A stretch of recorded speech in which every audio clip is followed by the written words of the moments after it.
Ladies and gentlemen, in the words of Rat, we are back for more. We are definitely back for the attack. Well, that's a Dawkins song for those who are heavy metal fans here, but obviously I am back for not round two, but round three here on Sportswire Radio tonight because we are talking all things related now in American football for the college football playoff and a few other bowl games. And I'm with three, possibly four of my guys here on Sportswire Radio, including Patrick Trotty at the Talking Rivals Show, esteemed author Justin Gianelli of the Baseball Banter Show, amongst many other things. And, of course, Chris Bezea, who's Team Michigan all the way here, as you can see if you're watching this, of course. Also the liftoff victor, which was my opening act here. Chris was my opener here before I went live a few hours ago. And also he is the Talking Rivals Show.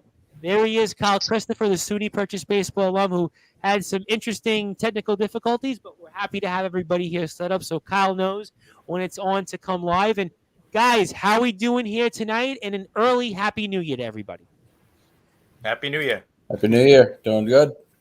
And it has been an interesting last few weeks, I guess, in the world of college football. I've been trying to keep up with who's in, who's out, which teams are in, which teams aren't. But what I do know is at the moment, there are 4 teams that are still in the college football playoff. And those teams are obviously Alabama, Cincinnati, Chris Bezea's Michigan Wolverine, which I'm sure Justin Gianelli is going to have a thought or two on, and the Georgia Bulldogs. And I want to set the tables for those that are watching and listening to this. And let's go with the first game. That is obviously Alabama and Cincinnati, 1-4. And I'll set the tables for everybody here. So I want to go with, Chris Bezea, because I'm looking at the Michigan Wolverine shirt. So I figured, why not go with Chris first and get his thoughts here? So, Chris, give me your thoughts here on Alabama and Cincinnati and what we can expect here in this matchup tomorrow. I don't know. I've been going back and forth all day, but I still think Alabama's gonna pull away in this game eventually. I can't see Cincinnati hanging too long with Alabama. You know, maybe Cincinnati gets a late score to cover, but I just don't see Alabama. I always looked at it this way: when you give a coach like Nick Saban more than a week or two to prepare for a team, you're almost it's almost impossible to beat that team. You know, and he's proven it year after year. I mean, the guy's that's why he's one of the greatest coaches of all time. And then when you look at them lined up, you know, Cincinnati just, I don't know. It's a great story that they're in there, and I think most people are going to be rooting for them because nobody wants to see Alabama in the finals. I just think Alabama is just too good for them. I think they're going to win big. You know, I would say 31-20. You know, maybe. So if that's the case, Cincinnati is actually going to make Alabama fans lose the cover there because I'm looking at right now, according to Vegas, 13.5-point favorites is Alabama. Yeah, that's a lot. That's a lot of points, I think. Well, Alabama's looked good the last few games. I mean, they kind of deserve it, and maybe what it is that ones, right? Maybe people don't trust Cincinnati, like you said. Maybe Cincinnati, because they haven't been here, doesn't get the respect. I mean, Justin, give me your thoughts here. Alabama, Cincinnati, and what do you think happens here? Who do you think covers? I mean, we're looking at 57.5 is right around the number according to Vegas. 13.5-point favorites are Alabama. I mean, what do you think here in this matchup tomorrow, 3:30 p.m. Eastern time? I think it's going to be tough for Cincinnati to hang around really in this game. But if you do remember, one of the defensive coordinators who put the blueprint on beating Alabama during Ohio State's national championship run was Luke Fickell. Luke Fickell, of course, the head coach of Cincinnati. Obviously, the level of talent is much different, and you know Cincinnati doesn't have the near talent level that Ohio State does or did that year. But then again, Ohio State was playing with a third-string quarterback in Cardale Jones and got the job done. But you know, I really don't know. You know, I don't know if I could see Cincinnati covering. I think this could be a complete washout. You know, and that's one of the biggest things that people feared in putting a non-Power 5 school into the college football playoff because they just don't match up. I mean, we saw what happened a couple years ago when they put Notre Dame in. Notre Dame is a complete sorry, Patrick. complete no-show. And I'm still waiting for them to show up in that game. I mean, I don't think they got the time right. But then same goes for the Pac-12. Look at the lack of success the Pac-12 has had in the college football playoff. Washington was a no-show. Oregon got beat by Ohio State in that first year. So these teams that aren't there every year, they just end up not giving forth a great effort. And when you're going up against a beast in Alabama and the well-deserved Heisman Trophy winner, Bryce Young, I mean, you tell me what answer on defense they're going to have for Jamison Williams. They're not. So I don't know if that number of 57.5 will get hit because I don't know that I see Cincinnati scoring more than 14. I think we could be looking at like a 31-14 kind of game. Yeah, I mean, in one sense, Cincinnati, again, it's a great story, I think, like Chris mentioned, but it's almost, who was Cincinnati squared off with? What, like Alabama, their competition, who they faced off with? I mean, even teams in their conference that weren't as good. I mean, Florida or Kentucky. I don't even know if Cincinnati's had that kind of competition on a weekly basis. That's why Alabama certainly is going to get the respect that they have. Also, their best win was at Notre Dame. Notre Dame, they beat, and then after that, it goes off a cliff. They beat a bad Indiana team. Yeah.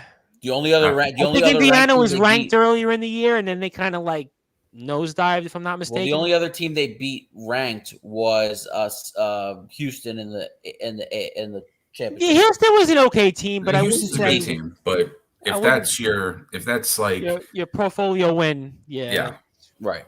I mean, a little light. But having said that, you know what? Something tells me Cincinnati keeps it close. So you're not going to quite give us that kind of crazy game of the week that you give us in the NFL because it's the college football playoff, so you can't quite go that far. But I don't know. I mean, Cincinnati, Desmond Ridder, I feel like Desmond Ritter's been starting quarterback for a solid decade now in college. He's a super senior. No, he's a sixth year. Yeah, he's super senior. I think he has wow, 6-year super senior. That reminds me of I had a friend in high school who was a 7-year senior. So there ain't too many people I know who are 6 and 7-year seniors. I like Luke Fickell. I like what they've done. I mean, obviously, like Chris said, a lot of people are going to be rooting for them because they don't want to see Alabama win again. Of course. I can see Cincinnati covering. I can see them coming close. I think the prescription for success is look at what Auburn did to Alabama. Granted, it was Auburn has I think they have a more talented backfield, but defensively, and it was in Auburn. But I think you got to get Bryce Young off point and hopefully, I got to go with Alabama. Yeah, I can't talk myself into Cincinnati. And I can't blame you. You keep trying, but I can see it being like a 10-point game. I agree with Chris. Maybe they score late and cover. And I can't blame you. And thanks to the crack staff for giving us a Cincinnati schedule. I mean, I'm looking at it right now. Miami, Ohio, meh. Throw it out the window. The win in Indiana. Do you really believe in Indiana? No, obviously. Notre Dame's obviously a good win. I mean, Navy, I'm trying to really come up with different things here. I mean, SMU, they blew them out. South Florida. At this point, I'm reaching. East Carolina. A light schedule. Carolina and Houston were okay. I mean, those are maybe 2 other wins I throw out there. That's it. And what hurts them is, Navy had been a pretty strong team the last few years, but Navy was not a great team this year. No, not at all. Correct me if I'm wrong. Their leading rusher, though, is a former Alabama player. I believe so. Ford. He's averaging, again, college football stats are a little skewed, but he's averaging 6 yards a rush. He has 19 touchdowns and only 200 rushing attempts. So, and thanks to the crack staff for giving us now the Alabama schedule. Obviously, putting the 2 teams aside here. I mean, again, Alabama's got wins at Florida.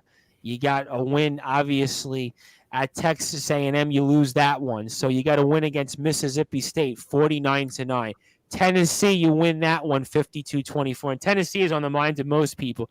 LSU, you get a win 20-14. Okay, that wasn't as impressive, but then you got wins here. Obviously, the Auburn game we talked about, pulling it out. Maybe not the outcome was the score. It was more how you came back. And then the Georgia win. So at the end of the day, even teams like Arkansas, even teams like Florida, even teams like Tennessee, LSU, they're more impressive than certainly the Cincinnati schedule, because thanks to the crack staff, they gave us the Cincinnati schedule. So if you're looking at it and comparing the two teams, and obviously the X factor here, which I think was brought up here, was Nick Saban. I mean, Nick Saban, here's a guy that's got 7 national championships, and well, everybody else coaching in this has 0. So in this sense, I mean, you got the X factor here. I mean, Chris, is that for you ultimately the X factor here in this game? You got Nick Saban, 7 national championships, and everybody else in this has got 0, and especially on the Cincinnati end of it. Oh, absolutely. And then when you look at the teams, I mean, just look at, I mean, you break it down talent-wise, Alabama's obviously got the most talent, you know, basically in the whole country. Forget about in this matchup. And in this matchup, it's, you know, it's so much of a gap here. And then you add in, of course, like you just said, the Nick Saban thing, you got to add that in, because you give him a couple of weeks to prepare for a team. I'm sorry, you got like no shot at beating this guy, or a very little shot. Obviously, teams do beat them. I'm not saying that. He's not, you know, undefeated, obviously. But, you know, and listen, Alabama, I don't think this is Alabama's best team by far, you know, in recent years. Which is scary. Yeah, exactly. And they had some, you know, close calls this year where you were like, wow, is this the team that's going to go to the national title game? What's crazy game, is Florida, you know. Yeah, what's crazy is they're the best team in the country, but they're not a great football team.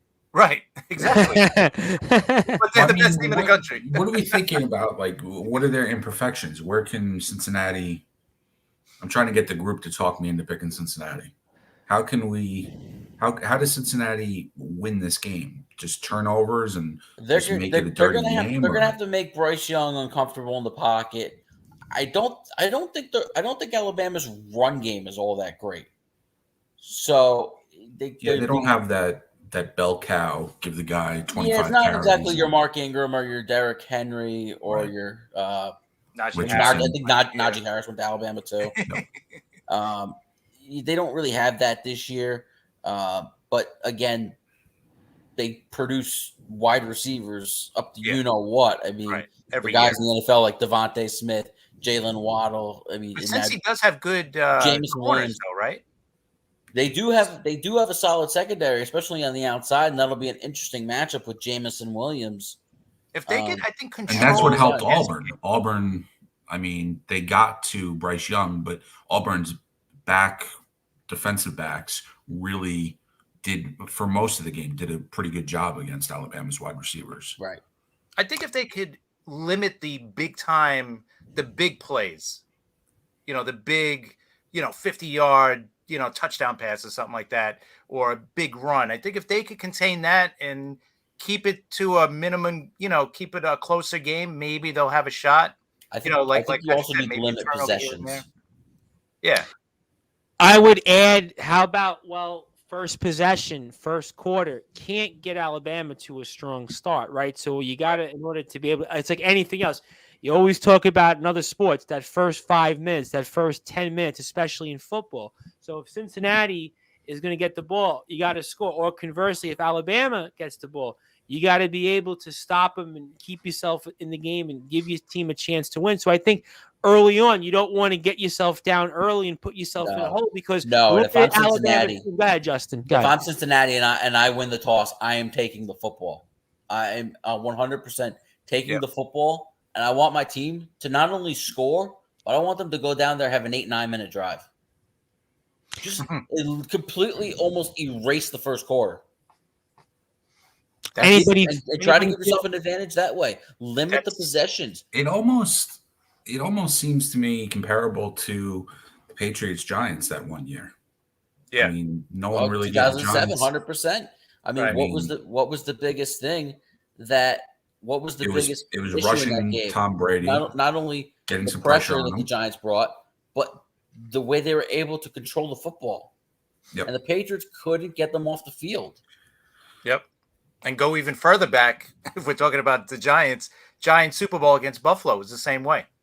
Yeah, it's a good point. Obviously, Buffalo came in there and they were a dominant team. The weapons they had, obviously, Andre Reed, Thurman Thomas. What was the time of possession in that game for the Giants? It was like 40. I was about to say it was like, and Buffalo scored. What was it, 10-0? Buffalo had a lead early on. I think after the first quarter. What did Buffalo have the ball for? Like 7 minutes, literally like 6 or 7 minutes. It was like, yeah. So time of possession. We always talk about that in football, right? Time of possession. So if Alabama's going to have the ball more than Cincinnati, we know it's going to be game over. We know that's why the odds makers have put it where Alabama's 13.5-point favorite. So that's probably something that we had. I mean, is there anything Cincinnati could do? Because, again, they are here. They are undefeated. I mean, they've had a season that, they're here. A lot of people are rooting for Cincinnati. I think we've all kind of established it here. There are a lot of Bearcat fans out there. I mean, absolutely. Could it be the quarterback there, where their quarterback has to make a big play? I mean, is there anything that you guys could think of that say, you know what, like Patrick was saying, I'm trying to figure a reason why Cincinnati quit. And I was hoping Kyle Christopher would be here with us. I don't know what has happened to Kyle. So, Kyle, if you were watching and listening, I mean, definitely jump in. I mean, you got the link, so I don't know what's going on here. But, I mean, anything that you guys could see that maybe Cincinnati or its quarterback or anything else that maybe could give them a chance?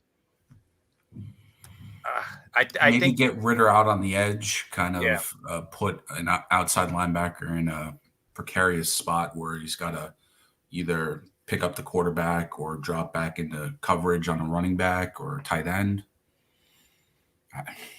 I don't know. Ritter has to make big plays in this game, but he also can't be afraid of his security blankets, because just eat up yards any way you can, and just all you got to do is just net positive. Yeah, just positive plays. You can't have 2nd and 12, 3rd and 11s. That will never work. You need to be in 3rd and 5 or better to make things comfortable for Ritter, and that's the only way that they're going to be able to consistently be able to move the football and give their defense a break and give them the best shot at scoring on as many possessions as possible.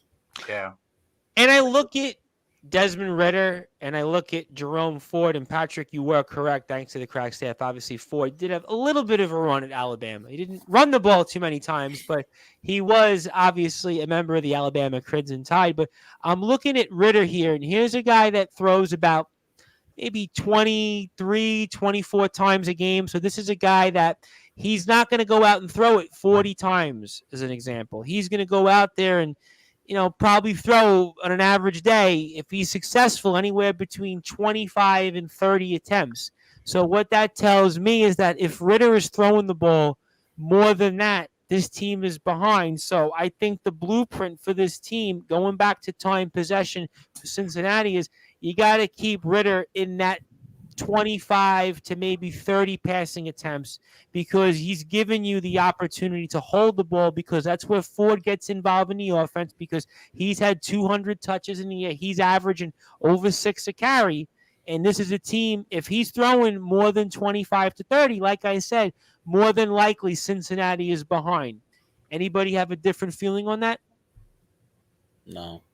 That's the blueprint. I mean, they could just completely flip the script and say, you know what, we're gonna go opposite of what they could try to overthink it and say, to Chris's point, Nick Saban's got a couple weeks here of checking our tape and game planning against us. So maybe we try to do more possessions and see if we can outscore them and play his own defense on defense and make them possess the ball and have to matriculate it down the field. But, yeah. Well, if we are going to go defense, obviously the player that's got to make those plays and stop in Alabama is Curtis Brooks. I mean, Curtis Brooks has got 7.5 sacks. So, I mean, that would be the guy that I would want to keep an eye on, certainly from the defensive end of it. So that's something that you want to keep an eye on here. And then when it comes to, obviously, the receiving, again, it's a more balanced attack, I think, with the Cincinnati team. I mean, Ritter can also move with his legs a little bit. He's got close to 400 yards rushing. He's actually their second leading rusher. So, I mean, Ritter to me is a guy, listen, he's successful when he's able to move in with his feet. He's also a guy that doesn't turn the ball over too many times. He only got 8 interceptions this year. So, again, that kind of fits into what we're talking about, the Cincinnati formula here of keeping the ball, time of possession, lack of turnovers, and mix it up here with Ford, and then maybe mix it up with some of your other guys here, and then make a defensive play or two if you need to. And last year in their bowl game Against I believe Georgia. it was last year, they had Georgia beat for about 3.5 quarters. Yeah, I remember that. Yeah, good point. That was in the Peach Bowl last year, right? Yeah, Yes. and then Georgia just, I think it was Ojulari off the edge, came off the edge and had a couple big, one big strip sack and a couple other quarterback pressures. But yeah, I think this game is where Desmond Ridder goes from not game manager, but to just putting more on his shoulders. I mean, now is the time. If not now, when? I think you got to just let it go. Just let it all hang out type of game. Where it's like, I mean, if you're not going to ask him to win the game this game, when are you holding it back for? You know what I mean? Yeah. No, listen. And upperclassman, multi-year starter. I can't see Ford having that big of a game, even though they need him to. But I think it's going to come down to Ridder, right? Because Alabama's front seven is very good, right? They got a couple of guys that are, I think 3 guys are probably going to go in the first round just in the draft. So it's going to be tough to run against them. So I think their only chance is to throw the ball. I think it's going to be more on Ritter's, like Patrick said, it's going to be more on Ritter's shoulders than being able to run the ball. I don't think they can be able to run the ball as well as they have most of the year. So I think it's going to come down to Ridder. If he has a big game, like you said, he's got to do it all. And, it's a lot to ask, obviously, against Alabama. Well, but they get a play here or there, and special teams kind of flip the field. Right. But you know what, though? Ford had last game against Houston 187 yards, 18 carries. So, I mean, he can make the play. He's saving his best for last. So, if he's averaging half of that, you got a chance. And that's what he's done for the year. He's averaging 6 a carry. So, if I'm getting 6 a carry from Ford and I'm getting him 15 to 20 touches, he's averaging about a little over 15, maybe 15 to 16 touches for the year. So 200 divided by 12, that comes out to 16, 17 carries, give or take. The problem is, just like Chris said, it's hard, getting leverage on that Alabama defensive line. I mean, as long as they're not fighting on NFL sidelines as teammates, but it only takes a couple of 3 and outs or a couple of negative plays for you to go from we're gonna feed the running back to all right, now it's Ritter's game. And that's what Luke Fickell and that's what the offensive coaching staff, that's what they're gonna have to try to avoid is going away from game plan early. And that's when you're a heavy underdog, that's what gets a lot of these teams in trouble.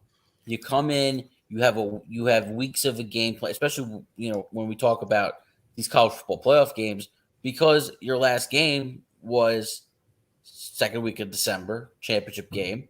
So you get 3 weeks to prepare for this game. So you're set in your ways. You're like, okay, this is what we're gonna do. We're gonna pound the rock. We're gonna control the ball. Next thing you know, 5 minutes into the game, you've gone 3 and out twice. Alabama scored 2 touchdowns. Guess what? Game plan's over.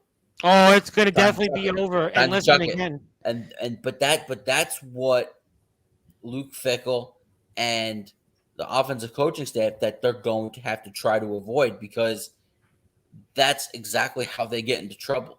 Even if you get behind early, you have to stay committed because it's still early in the game. You could give your defense a break by, let's say you give up 2 touchdowns to start the game and you don't score. Stay committed. Maybe if you get that drive going, next thing you know, it's 14-7. You just gave your defense a break. Now your defense can try to get that momentum going. And now maybe they can navigate their way to a stop or 2. And that's when the game can flip back in your favor. You're doing Alabama a favor by going away from your game script just because you fell behind early. That's what Luke Fickell has to really navigate as the head coach here. Mm-hmm. And I'll tell you one thing again, Bryce Young, it's pretty safe to say that the Bearcats have not faced somebody with 43 touchdowns, 4 interceptions. I mean, these numbers again, and Will Anderson on the defensive side of the ball, 15.5 sacks. I mean, my God. I mean, these are numbers that, again, maybe I'd play in college football for EA Sports. I mean, so at the end of the day, I mean, I could definitely see why that Alabama is going to be favored. And they got some big weapons also. Jamison Williams and John Mechie. I mean, you got some real weapons here. I mean, you got Brian Please Robinson. draft one of those guys, Jets. Yes, Yeah. it would be nice. Well, we could listen. They did say it in the paper this week. The Jets are looking to spend on offense, and Chris talked about it. Shout out to Chris for the Liftoff Jets show, because I was listening to him and Sharman talk today about Braxton Berrios, and I don't know if I see him as that option, but we need a wide receiver or two. But they're going to take the high road, Sharman and Chris, when it comes to the Jets, and I'm sure we'll get into that tomorrow night when it comes to the NFL. But before I move on here, Alabama, Cincinnati. You guys' final answers. We all think Alabama here, and does Alabama cover? You know what? I say yes, 31-14. Yeah, I think in the end I would, because you know what? Like we said, Alabama produces wide receivers every year, right? 2 or 3 a year. They're first rounders or high second rounders. What they also produce, though, are interior defensive linemen, and we're talking and linebackers as well. Well, we talked about one of them just now. Yep. Right. Every year. It seems like they got 1 or 2 guys in there. So it's just, I think it's an impossible, not impossible, but it's going to be too tough for Cincinnati. And you know what, for Alabama to win by 2 touchdowns, is that so hard? Probably not. So maybe they will cover. You know, I gave Cincinnati the backdoor cover, but you know what? I'm inching more towards Alabama covering. All right, well, listen, I think that's kind of fair to say. So obviously, we'll certainly see what happens, and we are talking all. My head tells me Alabama, but you know what? Cincinnati's going to cover. Something's going to happen. Some special team, something crazy, and Ritter's going to ball out and have the game of his life. And we've just received a message here from Kyle Christopher. Unfortunately, it looks like he may not be able to join us here because he's having some internet issues. So, Kyle, obviously, huge shout out to you. I know you're probably not watching or listening to this. You have internet issues, so that means you're probably stuck somewhere. But obviously, unfortunately, you can't join us. But it does happen. It's not the end of the world. And we are talking all things related here to the world of the college football playoff and more with 3 of my guys from Sportswire Radio. That is Patrick Trotty, esteemed author of the Talking Rivals Show, Justin Gianelli of the Baseball Banter Show, and Chris Pizzea. As you can see, he's a Michigan Wolverines fan. I was thinking of Michigan because I saw Juwan Howard the other day at the Bucks Magic game, and they were asking him about the game. So obviously that's the basketball end of it, but obviously Coach Howard is obviously somebody that's very ingrained in Michigan history, but Chris is also with the Liftoff Jet Show and the Talking Rivals, and I am the host of the Sports Report and the station manager here of Sportswire Radio, the Reverend Tom Bryce. And if you're watching live on Facebook, Twitter, and YouTube, you're seeing me now for the second time. It's our 3rd show we've done here on Sportswire Radio today, so you're probably sick of seeing me at this point. You're probably sick of hearing my voice, but that's how it goes. We are in demand. Obviously, huge shout-outs to pro wrestling star Wildfire Nate Reese of the LWF and Odyssey Pro Wrestling. Also, shout-out to 5-Town Sound men's soccer goalkeeper Stephen Pugada. Also, of course, the USCAA National Player of the Year. So, had the honor to have with Steve before. And obviously, you can go watch that also on YouTube or my Facebook and Twitter pages. So, shout-out to Steve. And, of course, Coach Pacina, if you like what you hear from Sportswire Radio, you can obviously, of course, give us a follow anytime on sportnarium.com, 24 hours a day, 7 days a week, 365 days a year.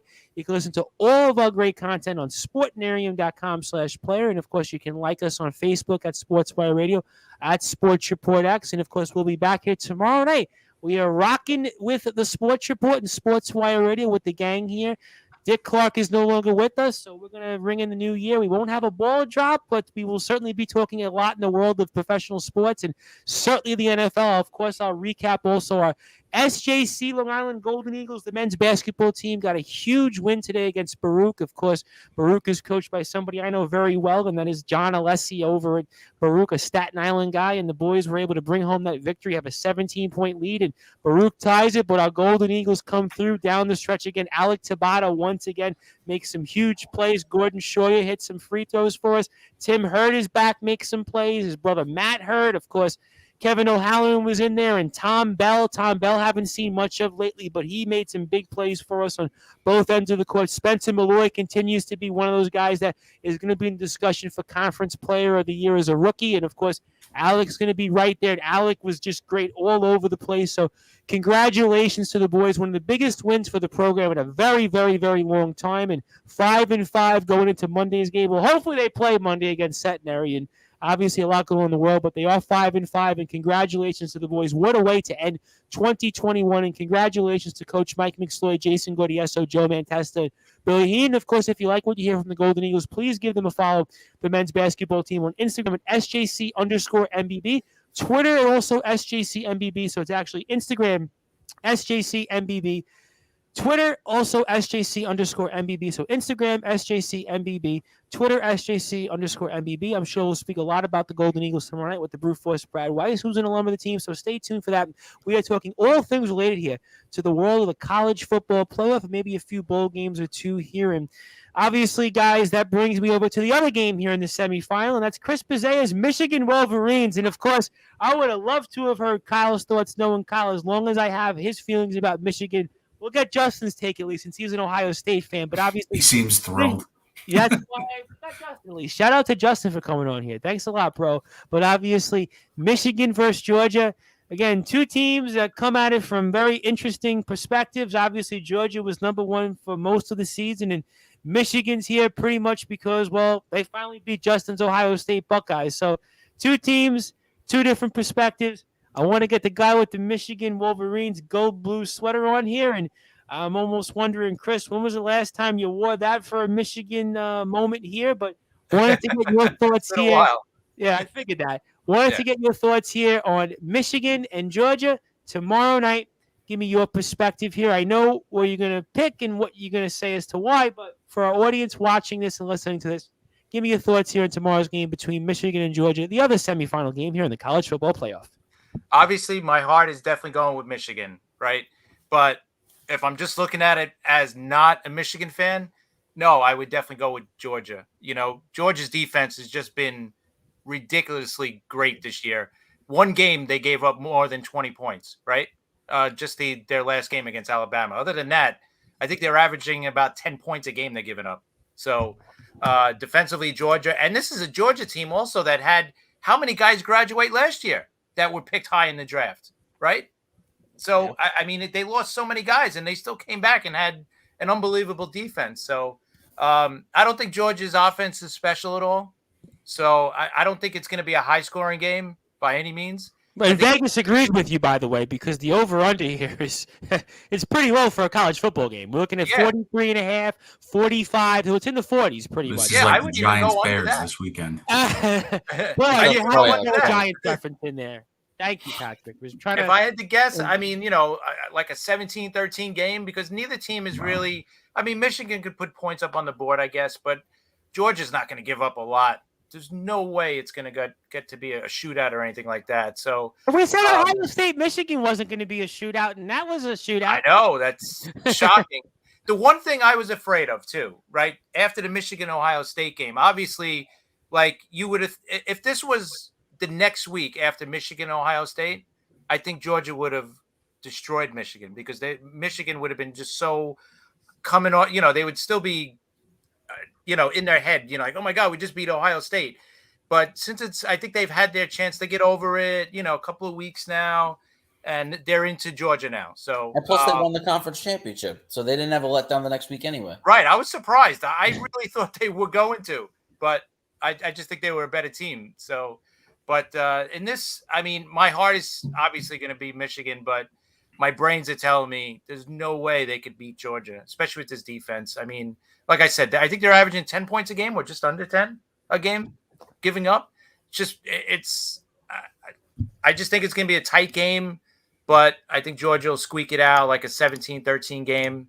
But my heart is saying the opposite. Michigan will squeak it out 17-13. So, All right, that's fair. I mean, listen, Michigan's defense ain't chopped liver either. I mean, they're giving up 16 a game. I mean, so and Yeah, that the way stat was just showed on ESPN a little while ago. 16 a game, thanks to the crack staff for giving it to us. I mean, so Michigan, listen, again, we talked about Cincinnati and Alabama. Cincinnati, they look like world beaters offensively compared to Michigan. Obviously, you play totally different teams and totally different elements, so you can't compare.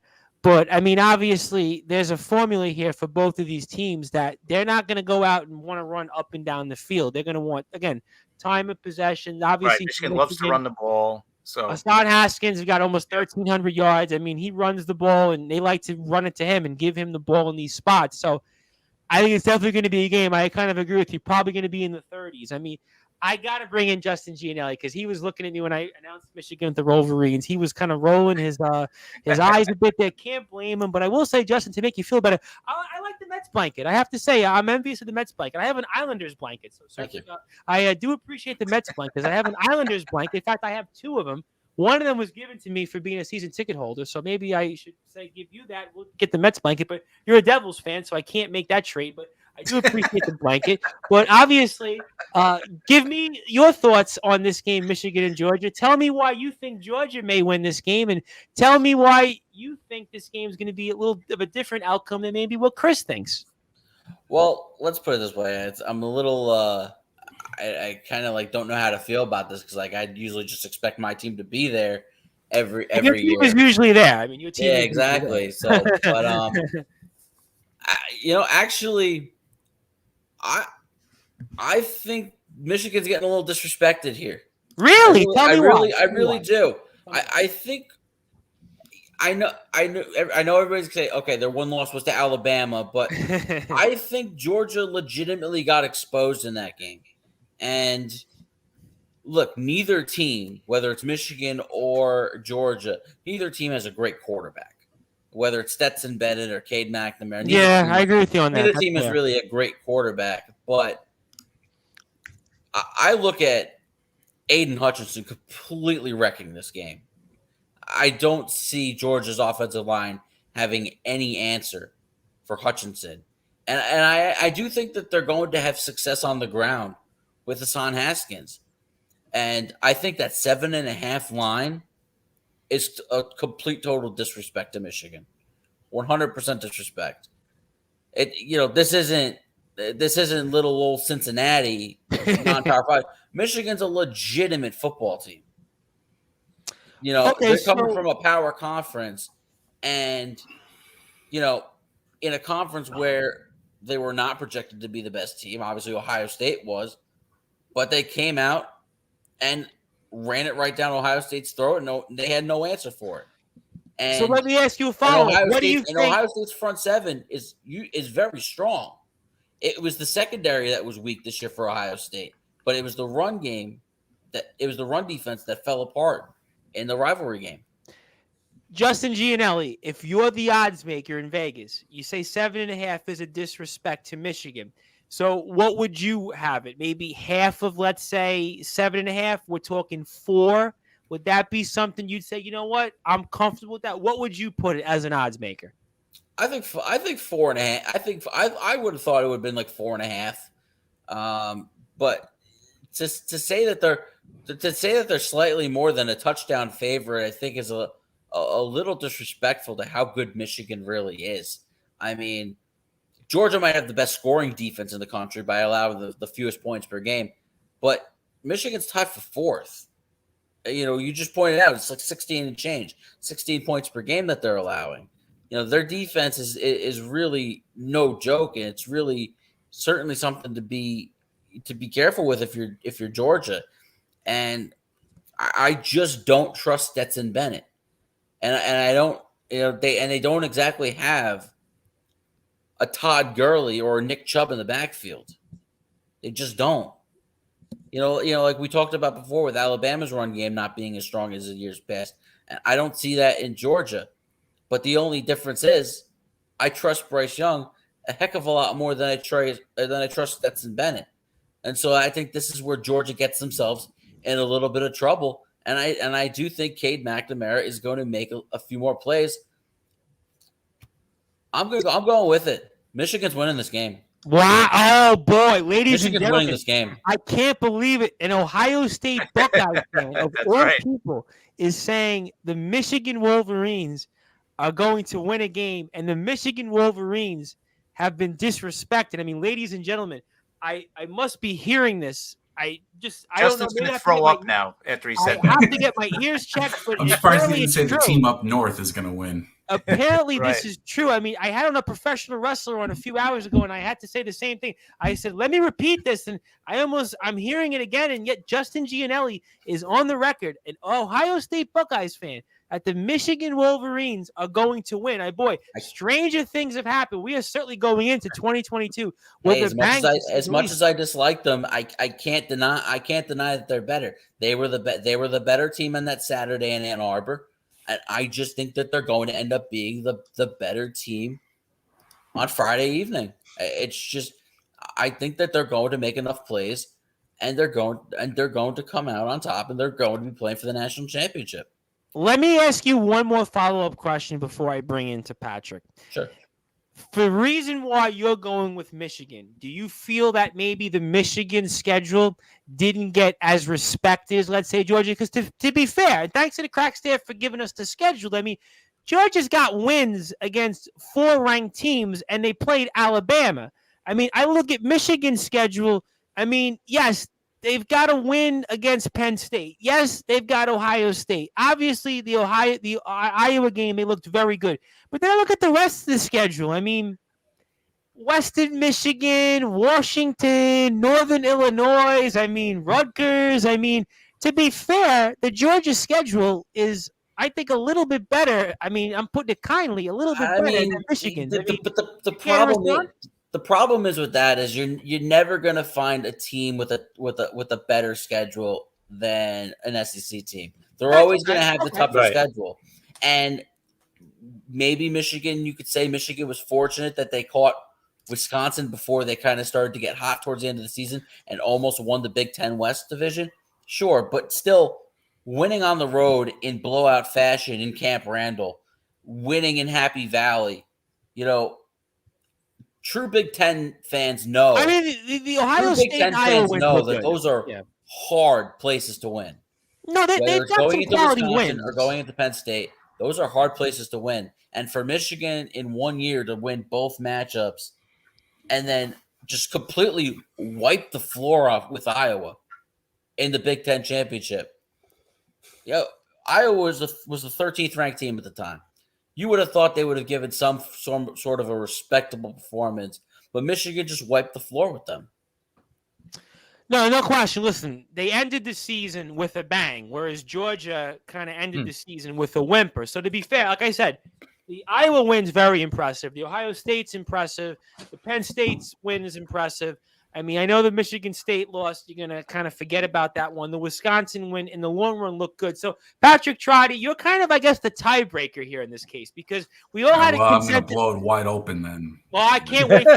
We were all, I think, kind of in agreement here about Alabama, Cincinnati, but we got a difference of opinion here, obviously, a little bit in Michigan and Georgia. So, from your vantage point, because you're neutral, you're unbiased, I mean, you got to give me your thoughts here on this outcome. And if I'm the neutral arbiter, though, because, my Detroit Lion picks and I'm trying to talk myself into Cincinnati. But, I respect what the guys have said, but I think Georgia's going to win this game big. I really do. And I think it's more about being pro-Georgia and what they're doing as I just don't trust Cade McNamara. And I understand that Stetson Bennett isn't exactly the best quarterback, but I think the best quarterback in this game is going to come in out of the bullpen in JT Daniels. I think he's the most talented quarterback. And I think he's going to come in. I think there's going to be a short leash for Stetson Bennett. I don't think Kirby Smart doesn't have another week to say, you know what, Stetson, that was your one game. He may have another possession. Yeah, he's going to get a couple of possessions. But after this, we haven't talked about. I think the best tight end in the country is in this game as well. Brock Bowers, true freshman. Guy had 47 catches, and I think he had 12 touchdowns. Yeah, I think he had 47. 800 yards or something like that, 17 he yards a is. catch. Yeah, good point. He is a beast. He is a physical specimen. He can run like a deer. And I understand that Georgia doesn't have that prototypical Georgia running back, but they have a nice two-headed kind of monster going. And I will say that the 7.5 seems a bit aggressive, but you know what? With Georgia's defense, I think they got exposed, but I think it was at the right time, because now that was their wake up, and now they're not going to say, "Oh, we're the SEC team. We're just going to roll in here, put on our pads, and beat Michigan." I think that the last game was kind of their wake up call to say, "Look, Stetson Bennett, shorter leash. Our running game, our defense is not invincible." And I think they're going to wake up, and I think they're going to win by 10 points. I see like a 24-14 game, Georgia. All right, so before I get back to the game in terms of the outcome, so we're all in agreement on one thing, though. We're all in agreement that this game is going to be the under, not the over here. Is that fair to say? Yeah, I think so. Yeah, I do. Yeah. Okay, all right, so we're all on agreement. I think we're all in agreement, too, I'd venture to say, about the quarterback play might not be the prettiest. No, listen. We talked about Alabama, Cincinnati, and listen, those are good quarterbacks. I mean, obviously Bryce Young's in a league of his own, but those quarterbacks, I mean, even Redder, you're talking about 30 touchdowns, 8 interceptions. Young's 43-4. I mean, sure. The Desmond quarterbacks Ridder could make plays. Both those quarterbacks in the first game are going to make plays. I don't know how many plays are truly going to be made between these two quarterbacks. But they might be Michigan and they might Georgia. be facing 8 men in the box, both teams. So you might get a lot of one-on-one. It's true. Yeah, but we'll see if they can convert. Well, I know one thing. I mean, almost, and I'm going to make everybody laugh here. Maybe the game I would like to have seen as the main event then would be Alabama and Cincinnati because of the offense, whereas Michigan, Georgia sounds like it could be one of those games in the 30s. Obviously, Michigan and Georgia, they're a better matchup in team-wise in terms of their scheduling, but if you're a fan or a casual fan even, you might, if you like offense, want to see Alabama and Cincinnati more. But that's a separate point here. But obviously going with the quarterbacks, and we've talked a lot about that. But I think also ultimately it is going to come down to the defense because Stetson Bennett, again, his numbers, and thanks to the crack staff for giving us these numbers. I mean, they're not impressive. Like you said, Patrick, 148 for 231, 2,300 plus yards, 24 TDs, 7 interceptions. Running back wise, their leading rusher, Zamir White, 718 rushing yards. Again, not impressive at all. Brock Bowers, as a rookie, is actually their leading receiver. So it tells you here that on both sides of the ball, even looking at Georgia's numbers, they're not overtly impressive. McNamara's numbers are almost identical to Bennett's numbers. He's 199 for 308, 2,470 yards, 15 TDs. Haskins is obviously the clear advantage here. Hutchinson, who we've talked about here, I think on prior NFL shows, I think on Sunday, Chris, I think we talked about, I think Justin, maybe it was Justin, I think it was and Brad also, we talked about Hutchinson, I think for sure. I think even Justin brought it up when he was commenting on Facebook. He's got 14 sacks. We know him. So to me, is the X factor for Michigan to win this game, is that going to be Hassan Haskins just because looking at all the guys here on the offensive end of it, he might be the biggest playmaker? Chris, from your vantage point, is that fair to say? Yeah, I think so. I think any kind of chance Michigan has, they have to be able to run the ball. They can't put the game on Cade McNamara's arm because I don't think he's that kind of a quarterback that's going to lead them to, the championship game. So I think it comes down to their running game. If they can't run the ball against Georgia, which it's going to be really tough to be able to run against that team. But if they can, that's how they're going to win the game, is running the ball, controlling the ball, because that's their offense, So if there's any chance of Michigan winning, it's going to come from that end. So, and the defense, I think, has to make a play. A couple of turnovers, maybe even score a touchdown, but they got to make a big play as well.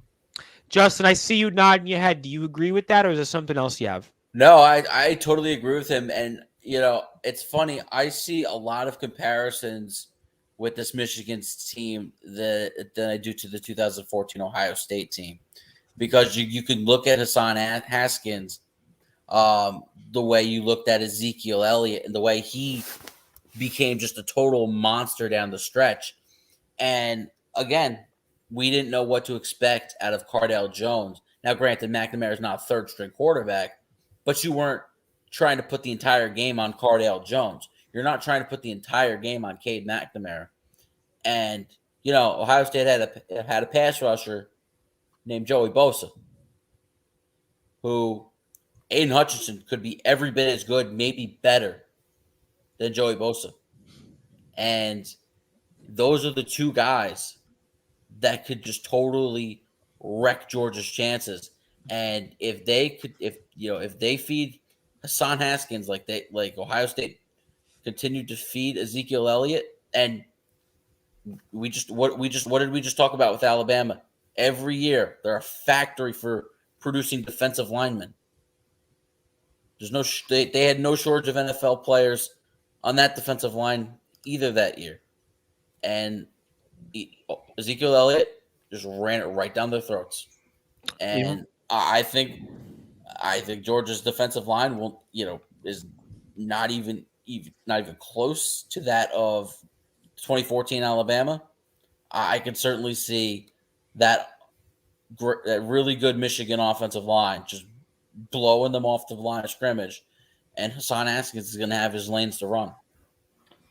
For you, Patrick, I mean, is there an X factor? It doesn't even have to be Michigan, but let's say on Georgia's end of it, is there an X factor in particular for them, since we broke down the Michigan end of it? Is there a Georgia X factor? Is it Brock Bowers? I mean, we spoke about Brock Bowers. Is that the guy you might be looking at? I'm thinking, other than him, I'm thinking maybe George Pickens. Correct me if I'm wrong. Is he not coming back to play in this game? He's there. Going into the year, he was injured. He hasn't played, but he's coming off an ACL injury, and I think he's coming back for this game. And last year, he was their most talented wide receiver. He adds a deep threat element. Yep, according to the crack staff, I'm looking at everything. Now, will they get time to block Hutchinson and to get the ball down the field once in a while? It's another story, but I would look at Pickens, Bowers, but I think it just comes down to which quarterback is going to make that third down throw. You're not going to have to make a lot of great plays, but you're going to have to make that one where there's a couple minutes left in the game, third down, running game just kind of stalled out or something happened and you need to make a big throw. I'll take Stetson Bennett, but I'm not overly confident. But does Georgia get a big advantage because not only are they getting George Pickens back, they're getting JT Daniels. So maybe that's why. They have. I don't understand. There's a lot of things I don't get, but welcome to 2021. Where have you been? You're an author. You should know that by now. But Kirby Smart's handling of quarterbacks in recent years, it leaves a lot to be desired. I mean, the whole Jacob Eason, Jake Fromm debacle, the whole Justin Fields running him out of Georgia, using him as a gadgety, gimmicky 3 plays a game. And now JT Daniels. JT Daniels was a true freshman starter at USC. I know USC isn't what they used to be, but that's nothing to sneeze at. And JT Daniels has superior arm talent compared to Stetson Bennett. And he was good when healthy at USC. What? And Daniels was good at USC when he was healthy. Yeah, he was good. Very good. I don't know if it's a culture thing, if he comes into the SEC and he's just a West Coast guy and he's not a rah-rah. Yeah. Stetson Bennett kind of has the pulse of the team as far as he's a fifth-year senior. Correct me if I'm wrong. I think he went to a community college for a year and then came back and won a scholarship. Wow. He had kind of a circuitous route to getting the starting job. But if JT Daniels is healthy, which was on and off for part of last year, but I mean, junior college. I mean, I think you got to play him. I think you got to give Stetson Bennett a short leash, and JT Daniels can give you more wow plays. His ceiling is higher, definitely. His floor might be a boom or bust situation, but he has more talent. So I think some point in this game, JT Daniels has to get in. All right, so then we're on the record here. Chris, Michigan, Georgia. You know what? I'm going to stick with my heart, so I'm going to go Michigan. All right, Justin. Again, one more time. I'm going to ask you especially. I am taking Michigan. Oof. All right, And that must be hard for him to say. Patrick, you're going with Georgia. Georgia. And I'm going to go with Georgia just to be 2-2 because I actually do think that Georgia has had a pretty strong schedule. And for whatever reason, to me, it's still Harbaugh in a big game. And I'm still not fully convinced yet on that. So I think that's an X factor. I mean, Harbaugh in big games. I know he did get one off his back with Ohio State. He looked very good with his team with Iowa this year and also the Penn State win. But something tells me that I think Georgia is going to want to rectify how they played against Alabama because this was a team that gave up 125 points this year and gave up 41 in one game. So that tells you the rest of the year, this team, I think Chris brought up, they don't give up any points, 10 points a game. They give up less than 10 without that game. So I think that we're going to see. I think it was 7 a game going in. Yeah, it was like I think it was right on the nose 7. Yeah, right on those 7. So if you do the math, 41 brings you from 7 to just about 10. So they don't give up many points. I think that we're going to score many points either.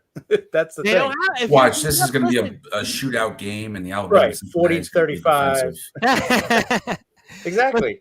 That's how it goes. You never know. Listen, Michigan, Ohio State. I remember coming on the air, and we were all like, "Oh, it's going to be a low-scoring game," and the game wasn't. So you just never know. And obviously, before we get out of here, I did want to bring up a few other games of note. I mean, I know one game I was watching that was interesting here, and I don't want to spend a lot of time on it, but it was such a fun game. I was watching in between some of my live segments, and that's Tennessee and Purdue. I mean, who won the game, and ultimately, did anybody get a stop in that game? I almost have to ask.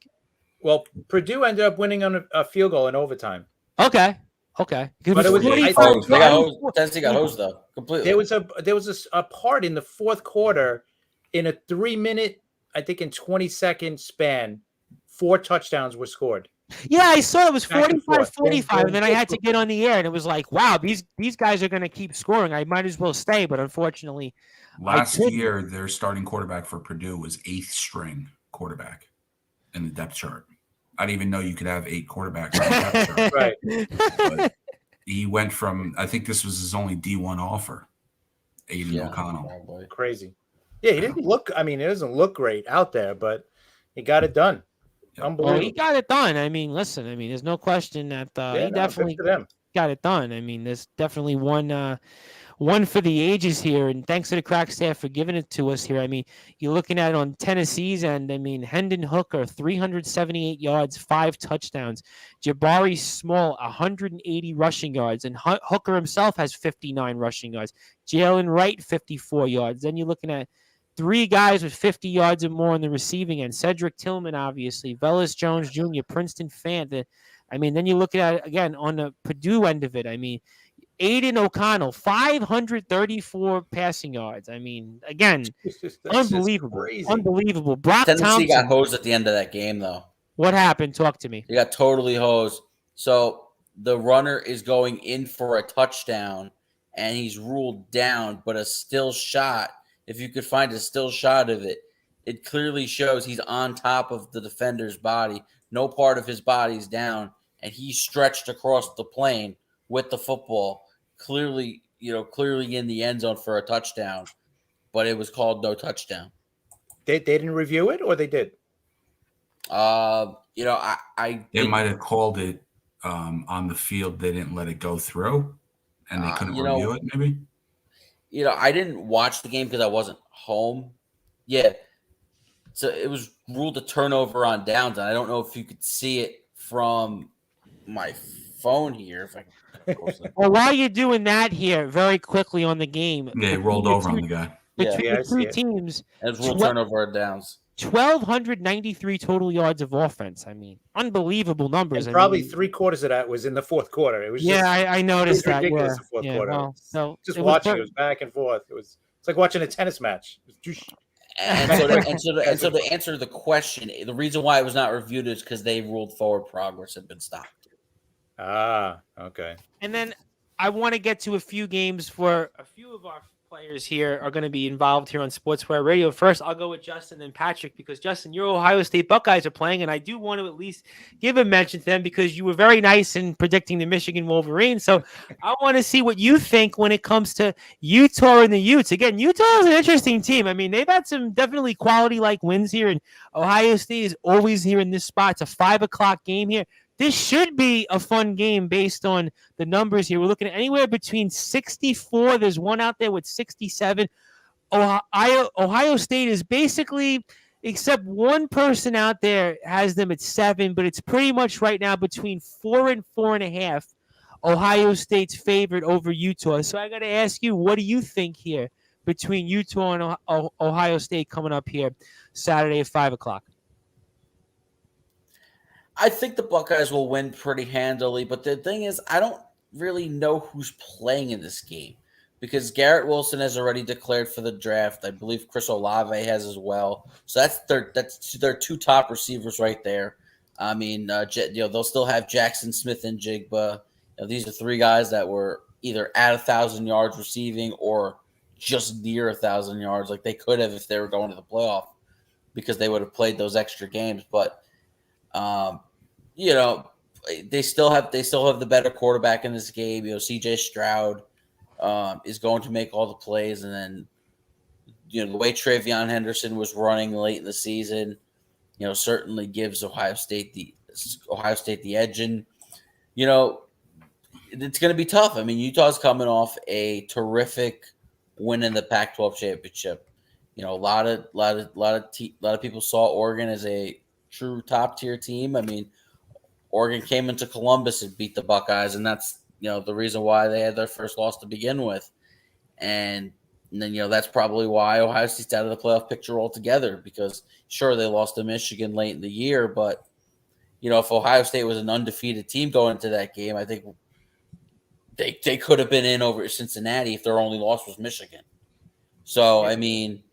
But Oregon, and everybody was looking for a reason to omit Cincinnati. Everybody was. Well, exactly. I mean, they tried, but they couldn't this year. But I think Ohio State will do what they normally do, and they'll go up and down the field.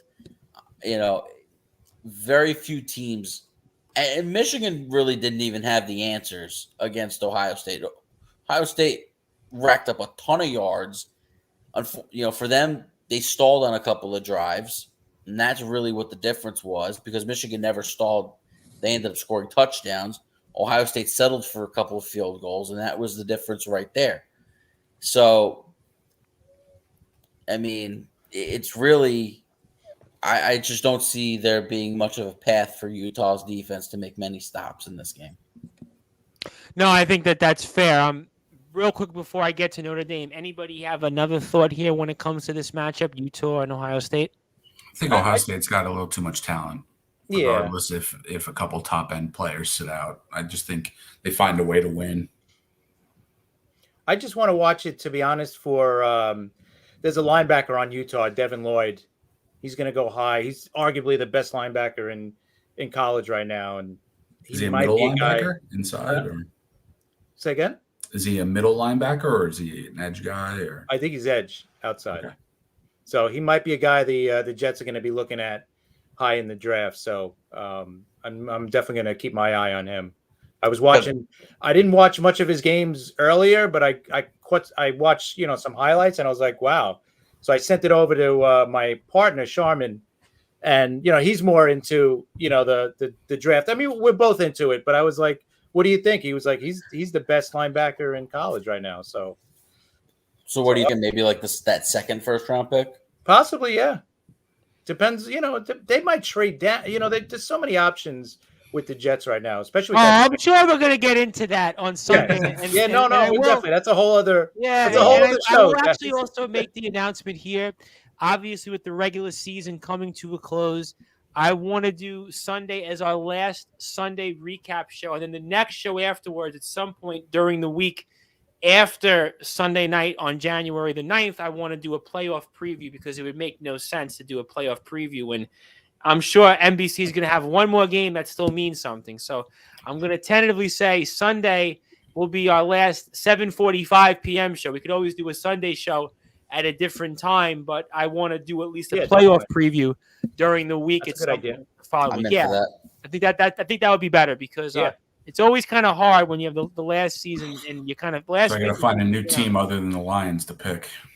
Plus you got the Jaguars. Hey, the Jaguars. I mean, listen, they would be the team. Since you're so good at picking Detroit, start picking the Patriots like that every week. Yeah. You know what I'm saying? Worse. Yeah. Well, you got the Falcons this week coming up. I'm sure we'll get into that. I'm sure when we cover the games here tomorrow night, we will do a show.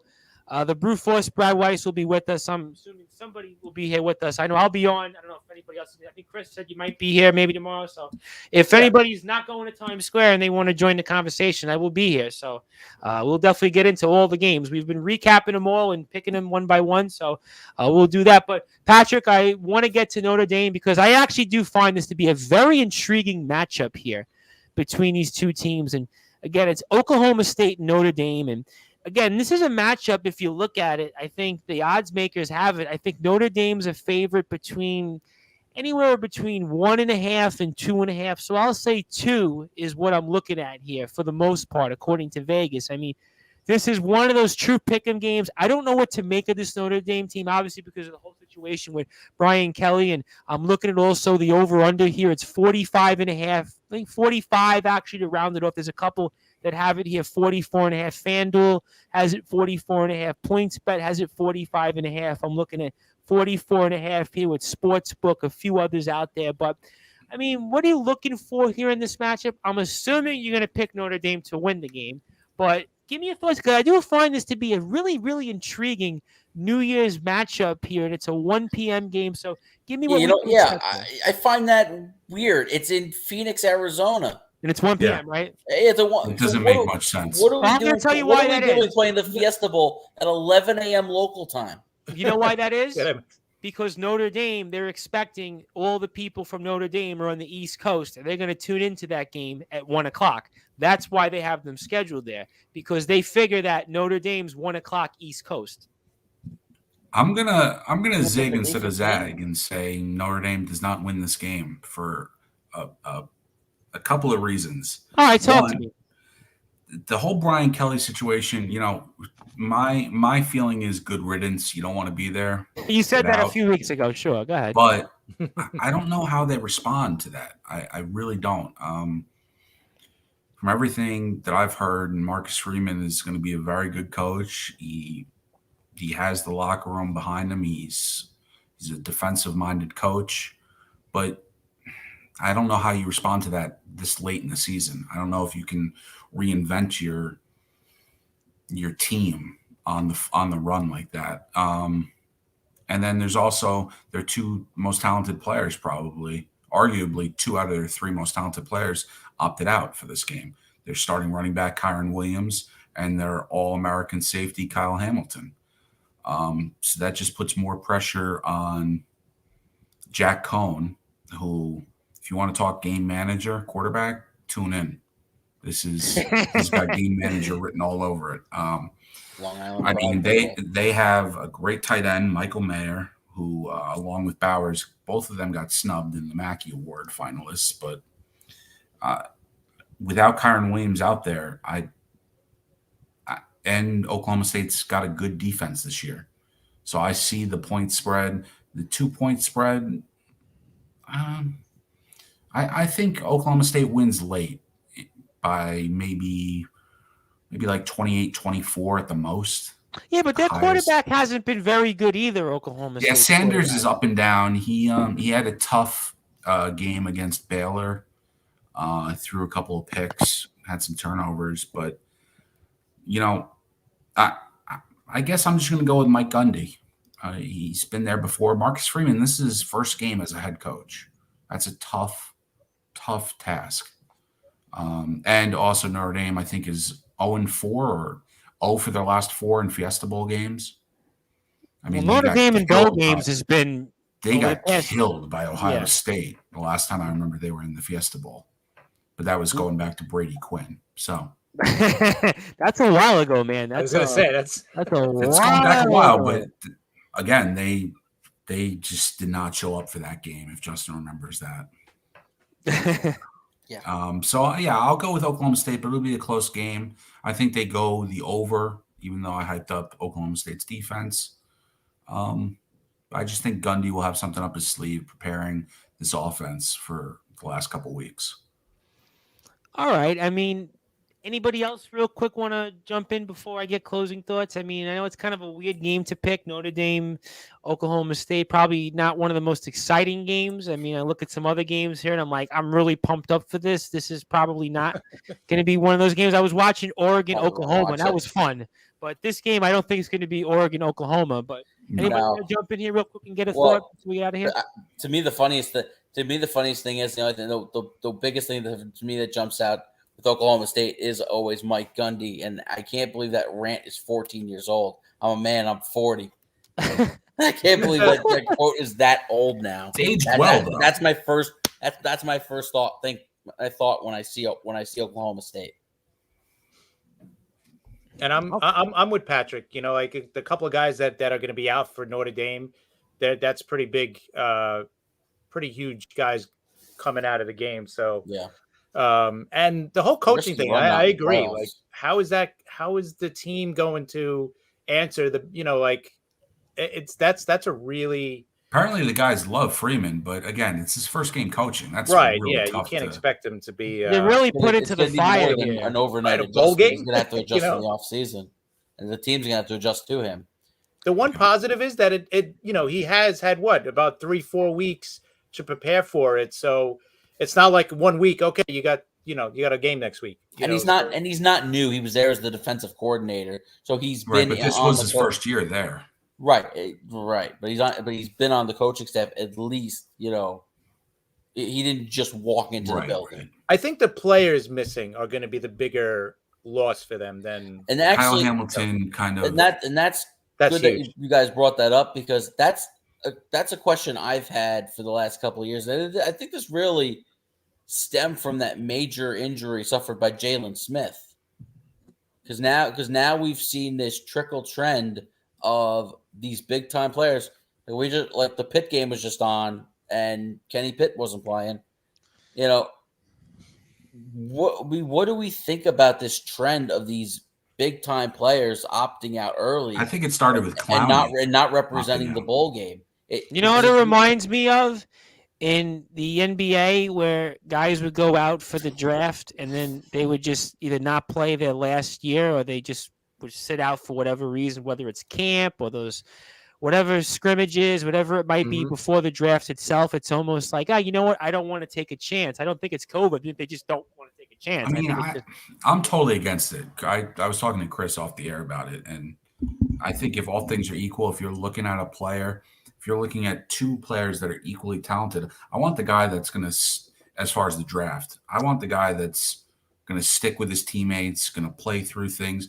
I understand injuries are a concern, but that's why I brought up the Jalen Smith injury. Look how long it took him to get back, and he was supposed to be a top pick, and he had to fall because nobody knew about his recovery time, and that's kind of the fear that enters these players' minds, that if they're not playing for the college football playoff, they're like, why am I going to suit up in the bowl game when I can preserve my body and be healthy? I think it was the Florida running back said it best. He said, look, I signed on the dotted line for a scholarship for a certain amount of years, and I'm going to finish it out.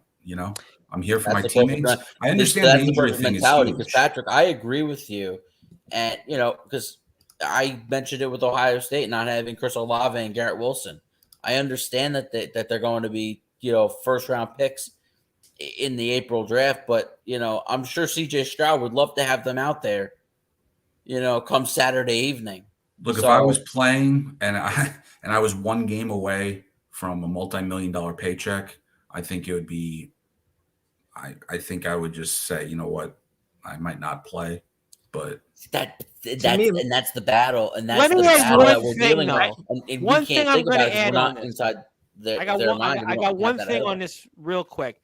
I know that after the College Bowl season, they have the East-West Shrine Bowl, which is usually that last game for players to kind of maybe see from a scout or two before combines and whatever draft camps. If these guys are all not going to play in that game on top of this, then yeah, I see the point. If they all of a sudden turn around and not play in the bowl game, and for whatever reason, some of these guys play in that, or the Senior Bowl is another example, I think that's the same game, then I would say, you know what? I do have a problem with this. So I'm kind of maybe torn on Well, this. not all of them are seniors, so they're not all playing in the Senior Bowl game anyway. Like Yeah, the running back for Iowa like- State is a lot of, like- junior.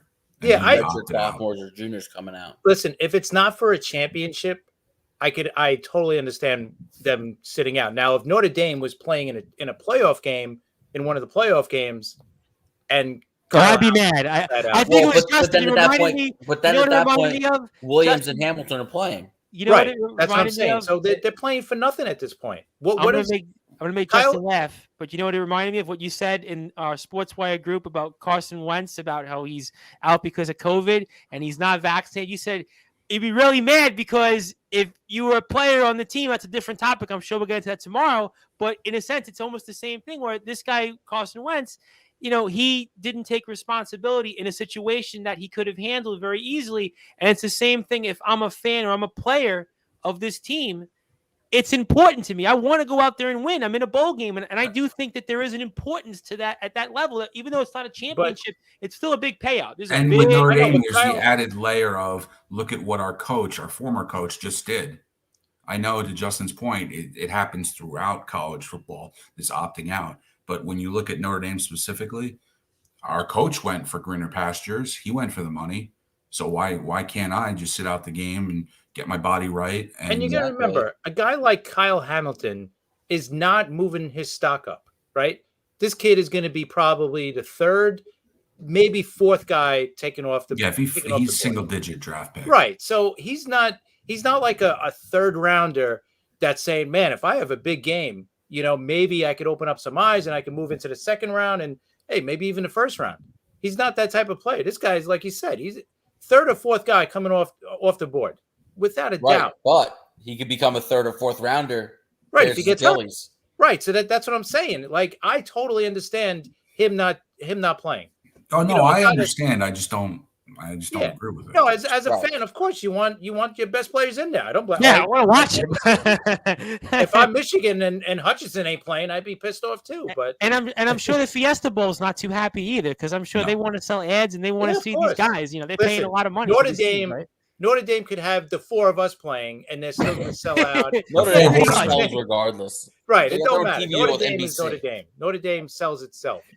It don't matter Listen, who plays. as somebody who's in the college sports world, I could definitely tell you that that's an absolute fact. That listen, Notre Yeah. Dame, it's a lot different than when I'm talking about Five Towns College. Notre Dame, it's Notre Dame. I love Five Towns, and I'm grateful for all the support they've given me. But Notre Dame, listen, we all could suit up there, and they're still going to draw. So I totally agree with The that. But sponsors don't care who's playing. No. It could be Tom Yeah. Bryce at quarterback. They'd be like, we don't care as long as he's. They might want see Tom that Bryce Golden Dome quarterback. there. Golden They Helmet, don't- they don't they care. don't want There me would be quarterback. though, Tom. There would be some marketing opportunities, some NIL with the Reverend and the Catholic school. That's right. There you go. You know, unfortunately, I haven't quarterbacked in a while. They might want to quarterback me on the radio. I can guarantee I can give you listeners on the radio. I can drive you to get earballs and eyeballs, but I don't know if I can drive your ratings in the football world. I don't know if I That would have been I a got good that in. interview for If you need Tom. a quarterback, to I get. got Kyle you. Don't worry. Hamilton, right? On the day before the game, ask him the big question: why are you sitting out? Well, the biggest college football interview I've had, and it's actually gonna sound big if you think about it. I actually had on at the time. It's not saying much. I had the head football coach of the Wagner College Seahawks, Jason Hotaling, and Wagner's pretty bad, but they are a D1 school. I actually did have him right before a game, and I remember the SID was like, "We'll do it, okay." And I was like, I gave him my resume and my interviews, and I was like, "Okay, well, he's gonna call you." And it was like he called me. It's funny, you'll all chuckle, but he actually, when he did the interview, it sounded like Coach Hotel. He's no longer the coach, but he was either in the bathroom or he was in the locker room, and there was like water going off. So I don't know if the guy was on the toilet. I don't know if he was getting changed, but he called me. He did the interview, and we spoke for 30 minutes, and it was like he did it, and it was like somebody handed him the phone, and then next thing you know, it definitely sounded like something was going on. I don't know if it was a number 1 or a number 2, but that was my one story of a Division I college football coach. And next thing you know, they played, and did Wagner win a game that year? I think they won 1 game. So I'll take a Notre Dame. So it was kind of fitting that he was in the bathroom. Yeah, well, that was the team. I can tell you that the team, there was one player they had. Cam Gill was a very good player. The rest of the team, I mean, it was like hyping him up. And yeah, sometimes you do these, and it's like, I do my wrestlers, and some of them are like world champion. It's like, I don't have to sell it. This one was like, I had to sell it. And it was like, but that's how it goes. But listen, sometimes you get these interviews and they'll gladly do it. Other times it's the SID hands the coach the phone, and those are those instances when nature calls, ladies and gentlemen. So that's obviously my story for that. But hopefully we'll have more fun, interactive college football interviews on a bigger level, and hopefully less those stories like Coach Hotaling, who's somewhere, I think is an offensive coordinator somewhere. I forgot last I checked. But obviously, I'm looking forward to tomorrow's show. Obviously, I'm looking forward to changing subjects here. But hopefully everybody who is watching, listening to this enjoyed some of the different varieties that we gave here. But I want to give everybody here closing thoughts. I want to give everybody here a chance to say anything. If they're not going to be here tomorrow, their last thoughts of 2021. I don't know what everybody's schedule. So I'm going to give closing thoughts, plug social media, anything else on your mind. So I'll go with Justin first. Since I'm looking at you, Justin, I got that Mets blanket. I have to say I'm definitely envious of the Mets blanket. So you're going first. I want to give you social media, any closing thoughts. If you're not going to be here tomorrow, anything you want to say in closing of 2021. And I can't thank you enough for all that you do. I really enjoy the baseball banter shows. I'm a big fan of your work. I'm very happy that you've been with us here at the station. You have been a big contributor as to why we do have people that are tuning in and listening to us. So I want to give you the floor, anything you want to say, and I can't thank you enough.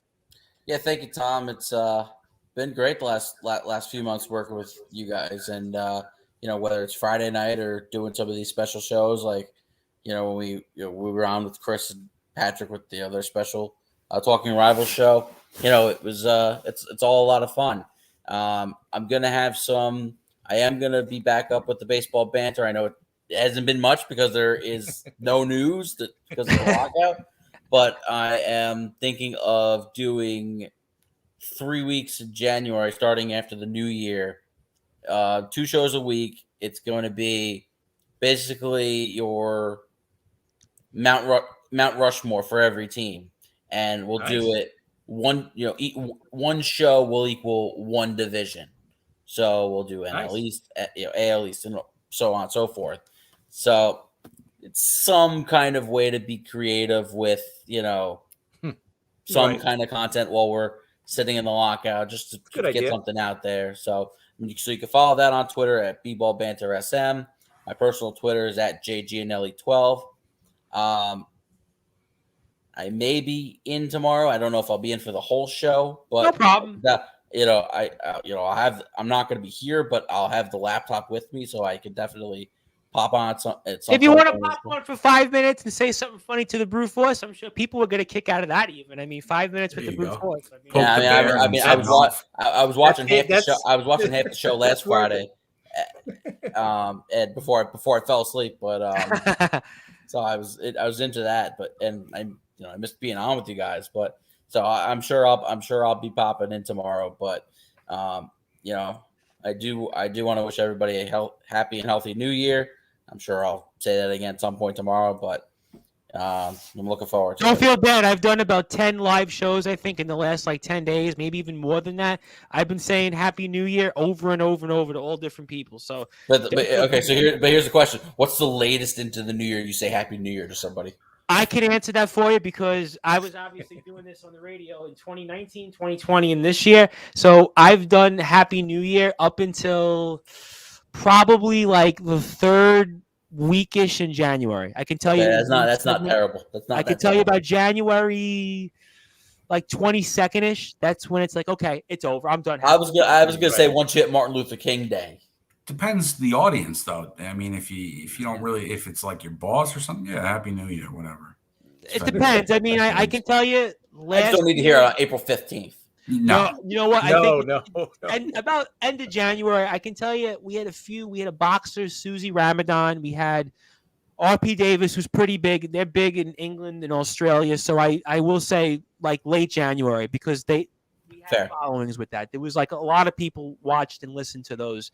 So I felt Fair. a responsibility to say Happy New Year. If I'm doing it just with guys or I'm in the neighborhood, if I'm in my neighborhood, like 5 days later, that's it. No more. I mean, that's pretty Exactly.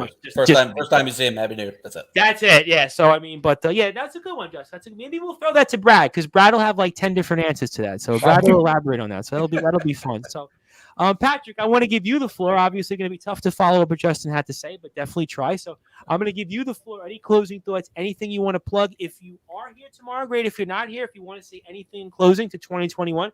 Please do. And I can't thank you enough for all that you've done for us here at the station. I'm a huge fan of the Talking Rivals. I think I play it as much as I can each and every week and every day because sometimes I go to bed in the morning because I work overnight. I like to listen to the Talking Rivals with my paper and breakfast and then go to bed and then I'm out for the day. So that's I always like to at least play it over and over so I can digest it. But can't thank you enough for all that you do for us. So floor is yours. Anything you want to say, fire away.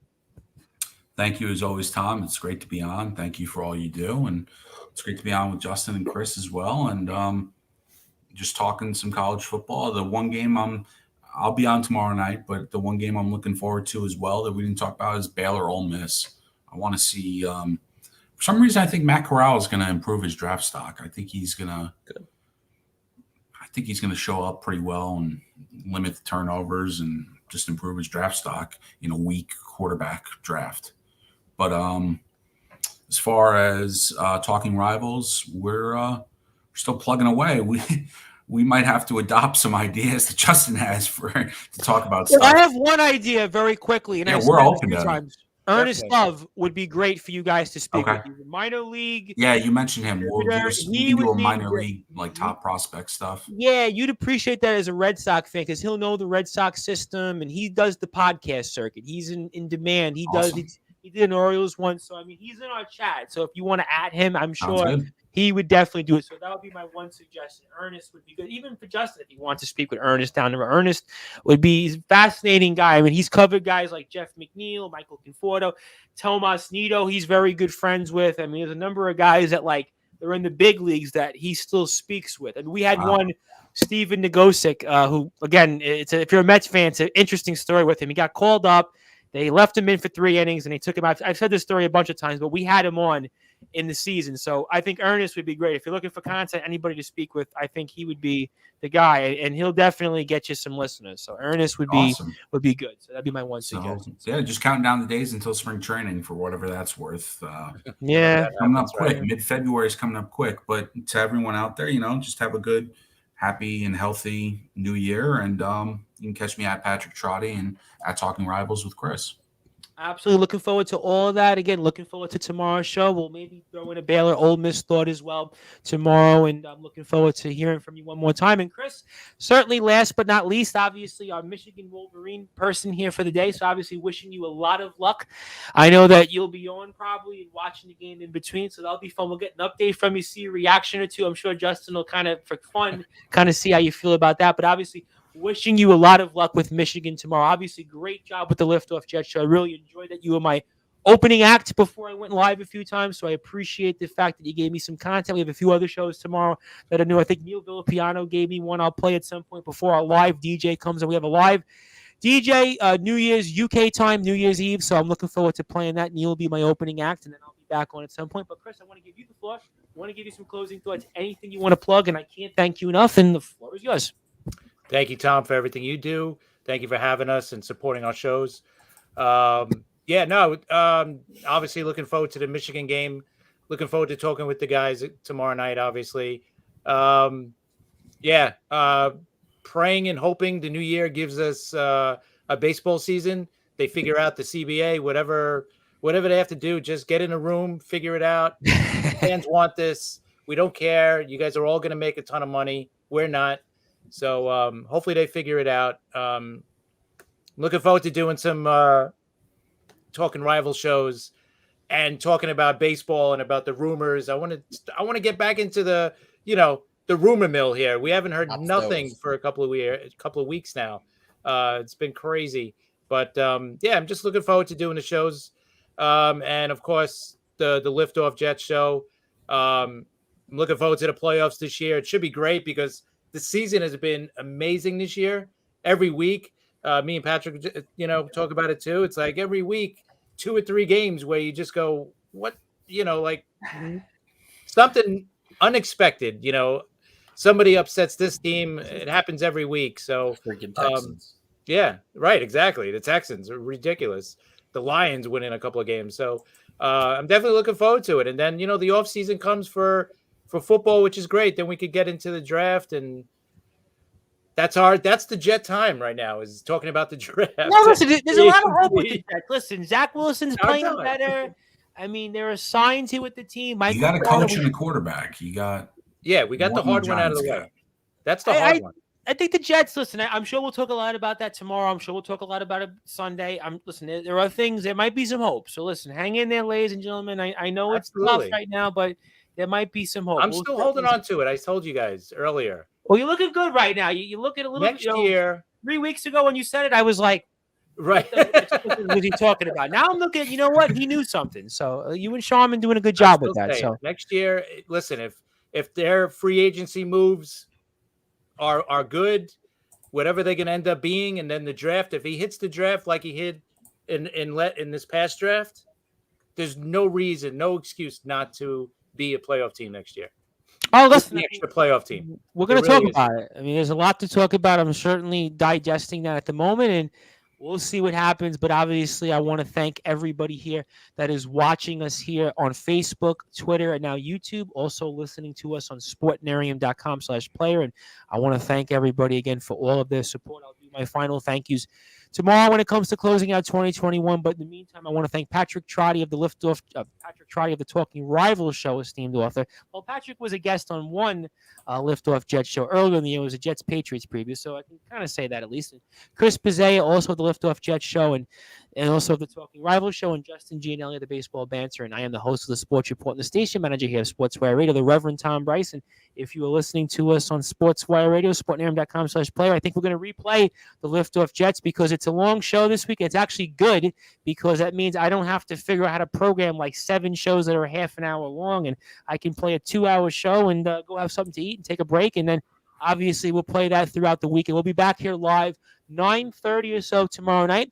We'll also have our DJ Slippy, DJ Dale. He'll be back, I want to say, about 4:30 Eastern time. He'll kick off the new year for us in the UK and get us ready for that. And so everybody tune in for that. We'll also have Wildfire, Nate Reese, and myself. Our interview segment will be up at some point in the afternoon UK time. So I want to thank everybody also for coming in to listen to our interview with Stephen Pagoda, also the Five-Town Sound men's soccer team National Player of the Year, and also, again, all other things we're doing here with Five-Town. So I am the host of the Sports Report and the station manager here of Sportswire Radio, the Reverend Tom Bryce. We're with Chris Pizzea, Justin Gianelli, and Patrick Trotty.